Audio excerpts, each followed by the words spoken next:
Air ઇન્ડિયાના technical manager સહિત 3 આરોપીઓ ચોરીના 274 મોબાઈલ ફોન સાથે ઝડપાયા. 16 લાખથી વધુનો મુદ્દામાલ કબજે. સુરત શહેર પોલીસે એક મોટી સફળતા મેળવતા એર ઇન્ડિયાના એક ટેકનિકલ મેનેજર સહિત કુલ 3 આરોપીઓની ધરપકડ કરી છે. આ ત્રણેય આરોપીઓ પાસેથી ચોરીના 274 જેટલા મોબાઈલ ફોન કબજે કરવામાં આવ્યા છે, જેની બજારમાં કિંમત 16 લાખથી વધુ આંકવામાં આવી છે. પ્રાપ્ત માહિતી અનુસાર આ ટોળકી સુરત શહેરના અલગ અલગ વિસ્તારોમાં ખાસ કરીને ભીડનો લાભ લઈને લોકોના ખિસ્સામાંથી મોબાઈલની ચોરી કરતી હતી.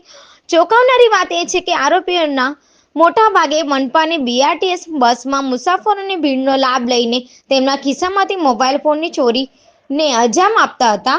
ઉધના પોલીસે ચોક્કસ બાતમી મળી હતી, જેના આધારે તેમને વોચ ગોઠવીને આ ત્રણેય આરોપીઓને પકડી પાડ્યા હતા. તેમની પાસેથી વિવિધ કંપનીઓના કુલ 274 ચોરીના મોબાઈલ ફોન મળી આવ્યા હતા, જેની કિંમત 16 લાખથી વધુ છે. ચોરીના મોબાઈલ ફોન સાથે એર ઇન્ડિયાના ટેકનિકલ મેનેજરની સંડોવણી સામે આવતા પોલીસે આ અંગે વધુ તપાસ હાથ ધરી છે અને અન્ય કોઈ આરોપીઓ આ રેકેટમાં સામેલ છે કે કેમ તે દિશામાં પણ કાર્યવાહી